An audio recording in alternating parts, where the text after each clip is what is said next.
വോൾസ്വാഗന്റെ golf GT ആണ് നമ്മളെ വണ്ടി വന്നിട്ടുള്ളത്. അപ്പം ഈ വോൾസ്വാഗൻ GTയുടെ സ്റ്റോക്ക് വീൽസ് അഡ്വാൻസ് റേസിംഗിന്റെ വീൽസിലേക്ക് ചേഞ്ച് ചെയ്യാനാണ്. ഇതാണ് ഗോൾഫ് GTയുടെ സ്റ്റോക്ക് വരുന്ന വീൽസ്. അതിൽ 225, 40, 18 എന്ന ടയേഴ്സ് ആണ് അതിൽ വരുന്നത്. ഇത് ചേഞ്ച് ചെയ്തിട്ട് നേരെ ഈ ടയേഴ്സ് ഈ വീൽസിലേക്ക് തന്നെ റീപ്ലേസ് ചെയ്തിട്ടാണ് ഈ വർക്ക് നടക്കാൻ പോകുന്നത്.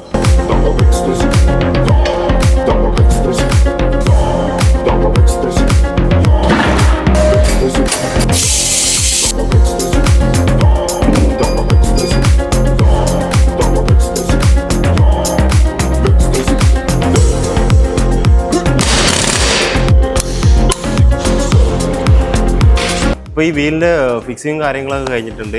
ഇനി അടുത്ത് ചെയ്യാൻ പോകുന്നതിൻ്റെ അലൈൻമെൻ്റ് ആണ്. അപ്പം ഇതിൽ 4 ടാർഗറ്റ് പോയിന്റ്സും കാര്യങ്ങളൊക്കെ വെച്ചിട്ടുണ്ട്. ഇനി ഇത് 3D അലൈൻമെൻ്റ് ആണ് ഇത് ചെയ്യാൻ പോകുന്നത്. ലേസറിൽ കമ്പ്യൂട്ടറിൽ കറക്റ്റ് റീഡിങ്ങും കാര്യങ്ങളും ഇതിൽ വരും. ഇൻഷാ അല്ലാഹ് ആഫ്റ്റർ ദാറ്റ്